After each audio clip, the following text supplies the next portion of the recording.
حضرات استقبال کر لیں۔ نعرہ تکبیر، نعرہ رسالت، نعرہ رسالت، ذکر شہید اعظم، ذکر شہید اعظم،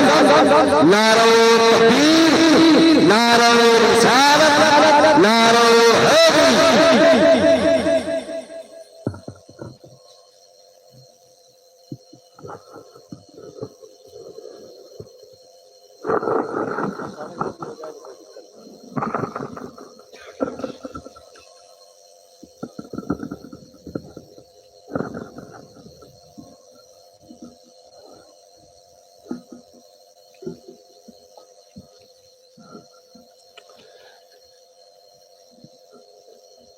اسٹیج پر رونق افروز حفاظان اسلام و موقر سامعین حضرات، السلام علیکم ورحمۃ اللہ وبرکاتہ۔ الحمدللہ الحمدللہ وکفا وسلام علی حبیبہ المصطفیٰ وعلى آله وأصحابه الذين فازوا بالدرجة العلى، أما بعد فأعوذ بالله من الشيطان الرجيم،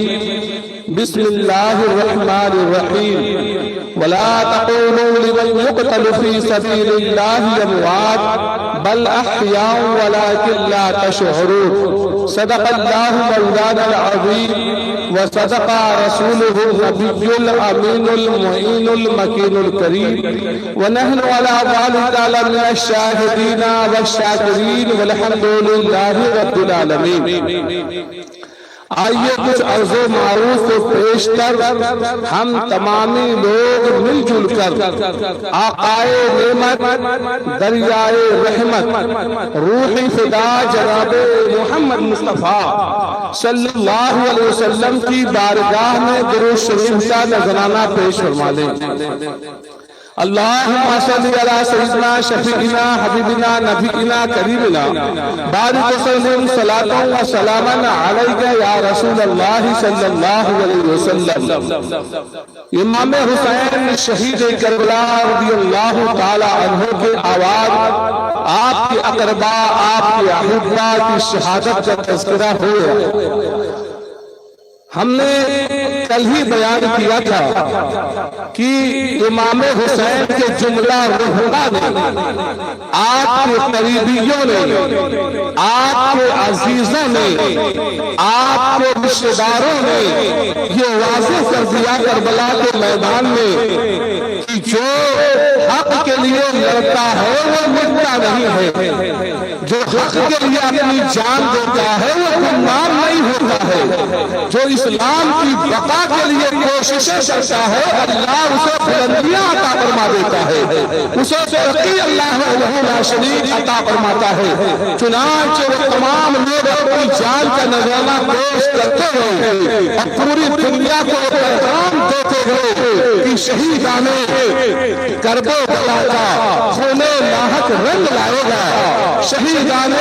وفا کا خون لاحق رنگ لائے گا۔ دنیا یہ دیکھے گی اور یہ محسوس کرے گی کہ جن لوگوں نے گردنیں کاٹی تھی، جنہوں نے نام مٹانا چاہا تھا، جنہوں نے ان کے وطاق پر حملہ کیا تھا، وہ سمجھتے تھے ہمارا نام قائم رہے گا، ہم جیتیں گے، تذکرہ ہمارا ہوگا، ہماری زندگی ہوگی، کامیابی ہمارے ساتھ ہوگی۔ لیکن دنیا نے اپنے ماتھے کی آنکھوں سے دیکھ لیا کہ اگر یزید کا تذکرہ ہے تو بڑی ذلت کے ساتھ ہوتا ہے، عمر بن سعد کا تذکرہ ہے تو بڑی ذلت کے ساتھ ہوتا ہے، عبید اللہ ابن زیاد کا تذکرہ بڑی ذلت کے ساتھ ہوتا ہے۔ غرض جو لوگ لڑنے آئے تھے اور امام عالی مقام سے لڑ کر جنہوں نے اپنی جان کو محفوظ کیا تھا اور جو یہ سمجھتے تھے کہ اب ہماری ہمیشہ حکومت رہے گی، ہماری قوت رہے گی، ہمیں غلبہ حاصل رہے گا، ہمیں عزت و وقار حاصل رہے گا، دنیا نے دیکھا ان کی عزتیں تاراج ہو گئی، وہ اس دن بھی اپنی عزت ان کی عزت نیلام ہوئی، آج بھی نیلام ہو رہی ہے، صبح قیامت تک نیلام ہوتی رہے گی۔ یہی بات امام عالی مقام نے میدان کربلا میں آ کر کہی تھی، اے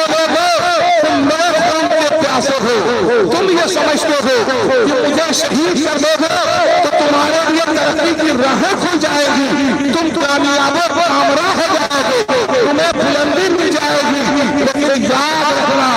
یقین رکھنا کہ ہم کسی اور کے بتانے کے نہیں، مصطفیٰ کریم کے شہزادے ہیں، حضرت فاطمہ زہرا کے بیٹے ہیں، نبی کریم نے ہمیں اپنا بیٹا کہا ہے، ہمیں کبھی گود میں لیا ہے، کبھی کندھے پہ بٹھایا ہے، ہماری بلندیوں کو اور سرنجا تک پہنچایا ہے، اس لیے ہمارا قوم کہا کر تم عزت نہیں پا سکتے ہو، بلندی نہیں پا سکتے ہو، اگر عزت چاہتے ہو، بلندی چاہتے ہو، ترقی چاہتے ہو، تو آج توبہ کر لو، توبہ کرو، تمہاری غلطی معاف ہو جائے گی۔ جب امام عالی مقام نے یہ پیغام میدان کربلا میں پیش کیا تو یزیدی کہنے لگے، اے امام حسین، جب آدمی کے چاند کی باری آتی ہے تب وہ ڈرتا ہے، اب آپ کی باری آئی ہے تو آپ ڈر گئے ہیں، آپ نے فرمایا اے لوگوں میں ڈرا نہیں ہوں، میں خوف نہیں کھا رہا ہوں۔ لوگ کہنے لگے آپ اپنے آپ کو بچانا چاہتے ہیں، شمر بن جوشن نے کہا تھا، خونی ابن یزید نے کہا تھا، سنان ابن انس نے کہا تھا، اے امام عالی مقام آپ اپنی جان بچانا چاہتے ہیں، اگر آپ کو اپنی جان بچانا ہی ہے تو بس بات کس کی ہے، یزید کے ہاتھ پر ہاتھ دینے کے لیے تیار ہو جائیے، یزید کی بات قبول کر لیجیے، ہم آپ کو دولہا بنا کر لے چلیں گے، آپ کو کوئی تکلیف نہیں ہوگی، ہم آپ سے آپ کا سواگت کر کے لے کر جائیں گے اور اعلیٰ وحدت بھی آپ کو مل جائے گا۔ لیکن امام عالی مقام نے ارشاد فرمایا، میں اپنے آپ کو نہیں بچانا چاہتا ہوں، میں تمہیں بچانا چاہتا ہوں، تم نہیں جانتے ہو میں کس خاندان کا بیٹا ہوں، میں کن کا لشکر جگر ہوں، میں کن کی اولاد ہوں، یاد رکھو میں اس مصطفیٰ کریم کا بیٹا ہوں جس کے لیے میں نے ارشاد فرمایا ہے وما ارسلناک الا رحمۃ للعالمین، اے میرے محبوب میں نے آپ کو سارے جہاں کے لیے رحمت بنا کر بھیجا ہے، کائنات کے ذرے ذرے کے لیے آپ رحمت ہے، ہر چیز کے لیے رحمت ہے۔ اسی مصطفیٰ کریم کے سامنے اسی مصطفیٰ کریم کے سامنے وحشی فتح مکہ میں روتا ہوا آیا اور آ کر کہنے لگا، اے آقائے کائنات سرور دو عالم صلی اللہ علیہ وسلم، میں نے آپ کو تکلیف دی ہے، بڑی سخت تکلیف دی ہے کہ آپ کے چچا حضرت حمزہ کو میدان احد میں میں نے شہید کیا، ان کے جسم کو ان کے سر کو کاٹا گیا، ان کی کھوپڑی میں شراب کیا گیا، ان کے کلیجے کو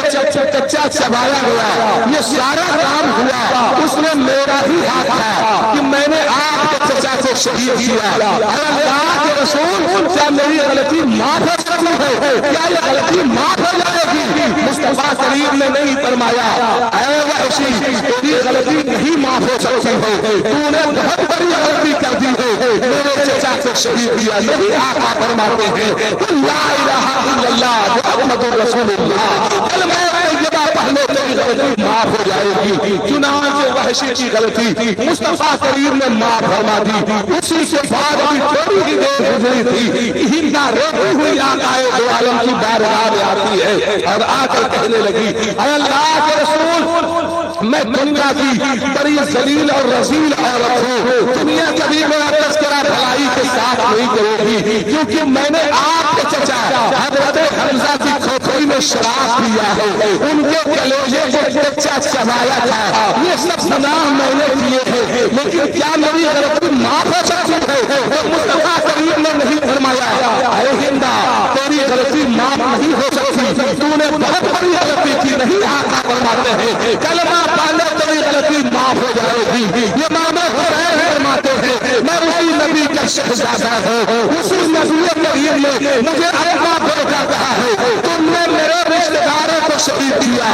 میرے قریبیوں کو شہید کیا، میرے عوام انصار کے قریب شہید کر دیا، میرے بیٹے حضرت علی اکبر کو شہید کر دیا، میرے بھتیجے حضرت قاسم کو شہید کر دیا، میرے سب سے چھوٹے بیٹے حضرت علی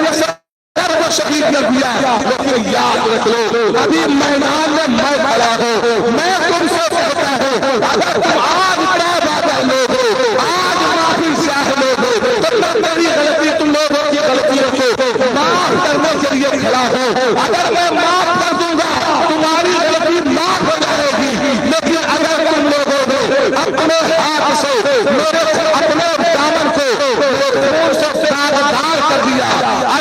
یہ شہید کر دیا تو پھر معاف کرنے والا کوئی نہیں ہوگا، تمہارا ٹھکانہ سیدھا جہنم ہو جائے گا۔ اس لیے اگر جہنم سے بچنا چاہتے ہو، ہلاکت سے بچنا چاہتے ہو، تباہی سے بچنا چاہتے ہو، سے بات آؤ۔ لیکن آپ کی اس تقریر کا یہ اثر ہوا کہ سمر سر جوشن نے سنا تھا کہ کیا ہے کہ فوج میں کچھ لوگوں کے آنسو نکل رہے ہیں، کچھ لوگ قرار ہیں، کچھ لوگوں پر کبھی تاری ہے۔ سمر سر جوشن نے کہا اے امام حسین، اگر آپ جان بچانا چاہ رہے ہو، اپنی جان کو محفوظ کرنا چاہ رہے ہو، یہ صورت ہے جان بچانے کی، وہ محمد یزید کے نام پر بیعت کر لو۔ آپ نے ارشاد فرمایا اے سمر تو یہ بات کیوں نہیں کہے گا؟ میرے آقا نے پہلے بھی فرمایا تھا کہ میرے بیٹے کا قاتل یہ جب جمرہ رکھتا ہوگا۔ چنانچہ اب امام عالی مقام آقا دو عالم صلی اللہ علیہ وسلم کا امامہ ذوالفقار کرتے ہیں، مولا علی کا جبہ پہنتے ہیں، حضرت مولا علی کی تلواروں سے ذوالفقار کے ہاتھ میں لیتے ہیں، جعفر طیار کا نیزہ لیتے ہیں، گھوڑوں پر سوار ہوئے، گھوڑوں پر سوار ہو کر آگے بڑھنے والے ہوئے۔ حضرت زینب ہے، ام رباب ہے، جملہ مذکورات میں کہتے ہیں اے امام علی مقام، اس جنگل و بیابان میں ہمیں کس کے سہارے چھوڑ کر جا رہے ہیں؟ امام علی مقام پر ارشاد فرمایا میں تمہیں اللہ کے سہارے چھوڑ کر جا رہا ہوں۔ یاد رکھو نبی کریم کے گھرانے کے ہیں، ہم نے دنیا کو آخرت کے اندر سے کر دیا ہے، لہذا تکلیف نہ اٹھانا، صبر سے کام لینا، رونا نہیں، چیخنا نہیں، چلانا نہیں۔ اس لیے جو یہ تاریخ مرقوم ہے ان لوگوں نے صبر کا مظاہرہ کیا ہے۔ یہ جو لوگ کچھ آپ کے چاہنے کرتے ہیں رونا پھرنا نہیں، بلکہ انہوں نے صبر کا مظاہرہ کیا تھا، کیونکہ وہ کسی اور گھرانے کی نہیں، مصطفیٰ کریم کے گھرانے کی تھی۔ چنانچہ آپ گھوڑا لے کر میدان کارزار میں پہنچے اور آواز دیتے ہیں حل من مبارزین، اگر تم لوگ میرا خون بہانا ہی چاہ رہے ہو، میرے خون سے اپنے دامن کو داغدار کرنا ہی چاہ رہے ہو، اگر مجھے شہید کرنا ہی چاہ رہے ہو، اگر تم اپنا ٹھکانہ جہنم بنانا ہی چاہ رہے ہو، اگر سمجھانے میں تمہارے ذہن فکر میں بات نہیں اتر رہی ہو تو پھر دو تمہارے پاس جو نامی گرامی پہلوان ہو، بڑی طاقت والے، بڑی قوت والے، بڑی شجاعت والے جو پہلوان ہو، پھر دو میرے مقابل میں۔ چنانچہ جب آپ نے آواز دی ہے تو عمر ابن سعد نے کہا تمیم ابن قحطبہ سے اے تمیم ابن قحطبہ تو بہت بڑا پہلوان ہے، تیرا تذکرہ دور تک ہوتا ہے، ملک شام کا تو نامی گرامی پہلوان ہے، امام حسین کے مقابل میں چلا جا، وہ بہت بڑا تاریخ مارا گیا تھا، اگر تو جائے گا موصل کی گورنری تجھے دلا دوں گا۔ تمیم ابن قحطبہ گھوڑے پر سوار ہو کر امام عالی مقام کے مقابل میں آ گیا، امام عالی مقام سے کہنے لگا اے امام حسین آپ مجھے پہچانتے ہیں؟ آپ نے فرمایا نہیں میں تمہیں نہیں پہچانتا۔ تمیم ابن قحطبہ کہنے لگا میں اتنا بڑا پہلوان ہوں، ایسا شور ہوں، ایسا بہادر ہوں، اس چشمے صدر میں تھوڑے ہی سیکنڈ میں میں اپنے مقابل کی گردن کاٹ دیتا ہوں، بہت ہی مضبوطی اور طاقت والا میرا بازو ہے، دور دور تک میرے طاقت کا خلخلہ ہے، تذکرہ ہے، لوگ میری قوت کا پرچار کرتے ہیں، جس میدان میں میدان سرد ہوتا ہے وہاں نام تمیم ابن قحطبہ کا لیا جاتا ہے۔ اے امام عالی مقام آپ اس سے مقابلہ نہیں کر سکتے۔ امام عالی مقام نے فرمایا تم مجھے آئے ہو اپنی طاقت کا ٹھوس دلانے، اپنی طاقت کا اثر دلانے، تمہیں پتہ نہیں ہے میں بھیجا ہوں مولا علی کا رسول ہوں جس نے خیبر کے دروازے سے اخاڑ پھینکا تھا، میں اس کا بھیجا ہوں جس کی تلوار چلی تھی غیب سے آواز آتی تھی شاہ مردہ شیر مردہ قوت پروردگار لا بقا اللہ علیکم لا تلوار چلاتے تھے وہ زمین پر فرشتے مبارک بادی دیتے تھے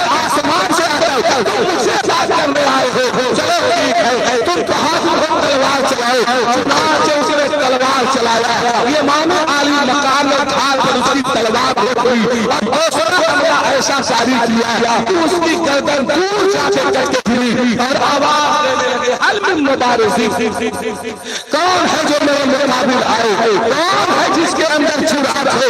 اس سے مقابلہ کرنے کے لیے آئے. اب وہ سخت تاری تھا کیونکہ پوری فوج میں جو سب سے بڑا پہلوان تھا جس کی قوت کا لوہا مانا جاتا تھا وہ آگے بڑھ کر موت کے گھاٹی تک چلا تھا. اتنے میں ایک پہلوان یزید کے پاس عمر بن سعد کے پاس پہنچا، کہنے لگا تمیم ابن قحطبہ مارا گیا، لیکن یہ بتاؤ کیا امام حسین کی گردن کاٹ کر اگر میں نے آؤ تو کیا تم مسلم کی گورنری مجھے دلا دو گے؟ ہاں تم کو دلا دوں گا. اب وہ پہلوان امام عالی مقام کے مقابل میں آیا، آپ تلوار چلانا چاہتا ہی تھا کہ امام عالی مقام نے ایسا حملہ کیا کہ اس کی بھی گردن کٹ گئی، وہ بھی موت کے گھاٹ اتر گیا. اب سناٹا چھا گیا، کسی سے جرأت نہیں ہوتی ہے، نہ گورنری کی لالچ ہے نہ مال کی لالچ ہے، سب نے دیکھا ہے یہ بیٹا فاطمہ زہرا کا ہے، یہ بیٹا مولا علی کا ہے جس نے صبح لوگوں نے لاشیں اٹھائی تھی. ہم نے تو سمجھا تھا ان کے بازو کمزور ہوتے ہیں، ان کی قوت بڑھ گئی ہوتی، دل مطمئن ہو گیا ہوگا یہ بندہ کیا لڑے گا. لیکن ہم تو یہ دیکھ رہے ہیں یہ پھوٹے ہوئے شیر کی طرح جو مقابل میں جاتا ہے اسی گردن کو کاٹ کر اسے موت کے گھاٹ اتار دیتا ہے. اب آنے کی کسی کو جرأت نہیں ہو رہی ہے. امام عالی مقام کہتے ہیں اے جو ہر دن مبارزی کون ہے جو میرے مقابلے میں آئے، اے جو اگر تمہارے پاس ہے کوئی قوت والا، اے جو ہے تمہارے پاس ہے کوئی طاقت والا. بدر سہیل ایک بہت بڑا پہلوان تھا، آگے بڑھا کہنے لگا اے عمر بن سعد تم نے کتنے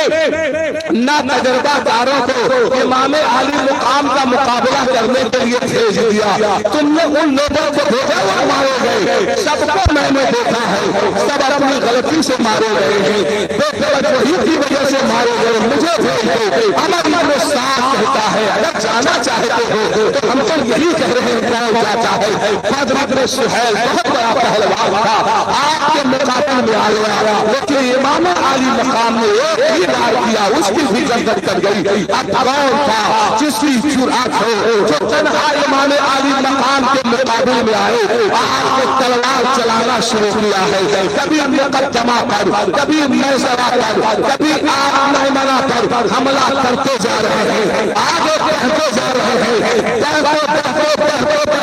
پوری فوج کو چیر کر دریائے فرات کے کنارے پہنچ گئے اور آپ نے ارشاد فرمایا ہے تم میں سے کوئی اب جب یہ پانی پینے سے روک دو ان نہر فرات کا میں پانی نہ پی سکوں، ہے تم میں کوئی جس کے اندر یہ چراغ ہو طاقت ہو؟ اللہ تم میں کسی کے اندر یہ طاقت نہیں ہے، کیونکہ سب سے زیادہ تم میں اگر نہر فرات کے قریب قریب ہے تو میں ہوں. لیکن یاد رکھنا میں پانی نہیں پیوں گا. جسلا علی اصغر پیاسا شہید ہو گیا ہو، جسلا علی اکبر پیاسا شہید ہو گیا ہو، جسلا بھتیجا جاسم پیاسا شہید ہو گیا ہو، جسیا رشتہ دار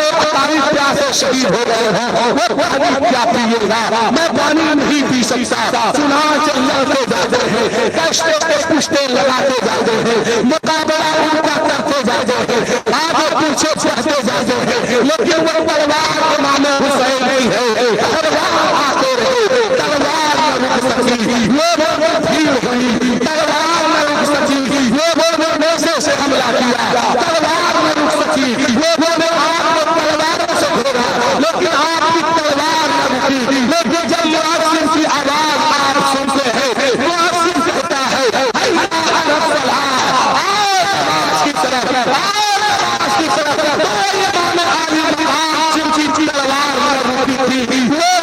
بھیڑ سے جن کی تلوار نہ رکی تھی، پہلوانوں کے سامنے جن کی تلوار نہ رکی تھی، بہادروں کے سامنے جہاں مؤذن نے حی علی الصلاۃ کہا، امام عالی مقام تھوڑے سے اتر آئے، آپ کو تیمم کیا، تیمم کر کے آپ نماز سجدے میں رکھتے ہیں، سجدے میں رکھنا تھا، جسم آپ کا زخموں سے لہو لہان تھا، ظالم شمر جن جوش بڑھا، خون ابن یزید بڑھا، سنان ابن انس بڑھا. یہ وہ ظالمین ہیں جنہوں نے امام حسین شہید کربلا کیا.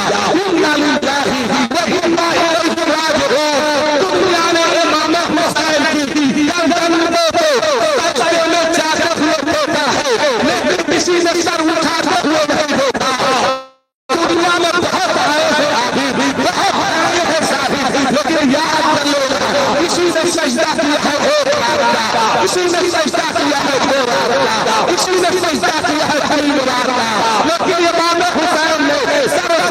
سجدے میں رکھا ہے اور سجدہ کیا ہے، اس سجدے میں چاہتے ہوئے چاند نے دیکھے، سورج نے دیکھا ہے، آسمان نے دیکھا ہے، زمین نے دیکھا ہے، جناتوں نے دیکھا ہے، انسانوں نے دیکھا ہے، لیکن سر سے اٹھاتے ہوئے اسی نے نہیں دیکھا، اسی کو سلام کرتے ہوئے لا سکو تو لائیے انسان میں، لا سکو تو لائیے انسان میں، زمین میں کربلا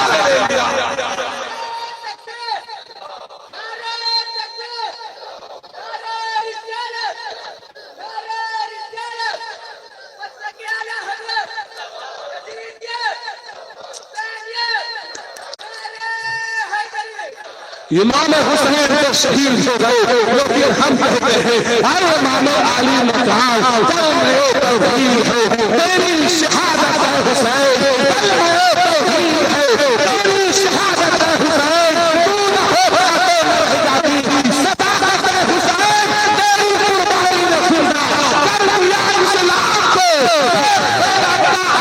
تیری بدولت ہے حسین، تیری بدولت ہے حسین، ملت اسلام کو، ملت برسے حیات، ملت اسلام کو، ملت برسے حیات، بھولے ہم تیرا، یوم شہادت ہے حسین، کیسے بھولے ہم تیرا، یوم شہادت ہے حسین۔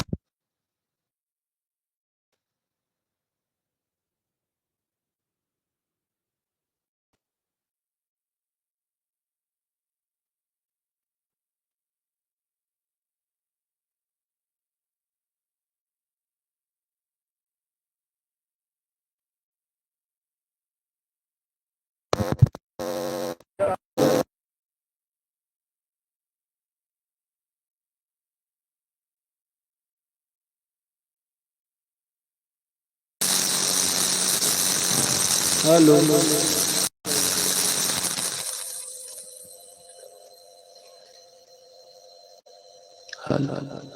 حال میرا کچھ بھی ہو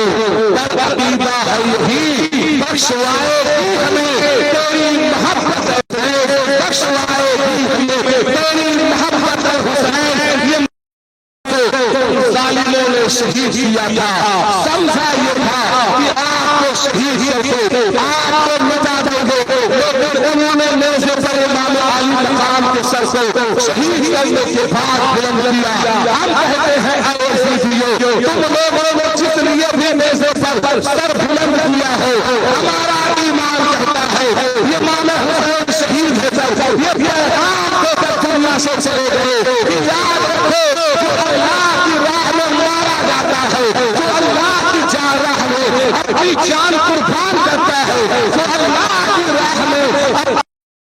نذرانہ پیش کرتا ہے، اس کی شان عظمت نہیں ہے، اسے بلند کیا جاتا ہے، اس کے وقار کو اعلیٰ کیا جاتا ہے۔ اب یہ عزیزی ہے، یہ امام عالی مقام کا سر لے کر کے نیزے پر بلند کر کے آگے بڑھتے جا رہے ہیں، چلتے جا رہے ہیں، آگے بڑھتے جا رہے ہیں، آگے بڑھتے بڑھتے وہ یہ چیزی جب آگے بڑھ رہے ہیں، اور یہ چیزیوں میں سے ایک چیزی ہے جو قرآن کی آیت کہتا ہے ان اصحاب الرحم والرحیم من آیاتہ عجبا، کہ اصحاب الرحیم یہ اللہ کی تعجب نشانیوں میں سے ہے، یہ اللہ کی بڑی نشانیوں میں سے ہے، یہ بہتا ہوا واری جا رہا ہے، سب بہنے لگا۔ یہ امام علی مقام کا سر جو جسم سے الگ تھا، نیزے پہ بلند تھا، اس سر سے آواز آتی ہے آج وہ مر ہو عملی و عملی، اس لیے زیادہ تعجب خیز ہے کہ تم لوگوں نے شہید کر دیا، نیزے پر لوگ چل رہے ہو، یہ امام علی مقام ہے، چاند پہ چاند آخری کے حوالے کر چکے ہیں، لیکن یاد رکھنا سر جسم سے جدا ہوا ہے، نیزے پر بلند ہوا ہے، لیکن مرے نہیں ہیں، رب آتا ہے وَلَا تَقْتُلُوا يُقْتَلُ فِي سَبِيلِ اللَّهِ أَمْوَاتٌ، جو اللہ کی راہ میں مارے جائیں انہیں مردہ نہ کہو،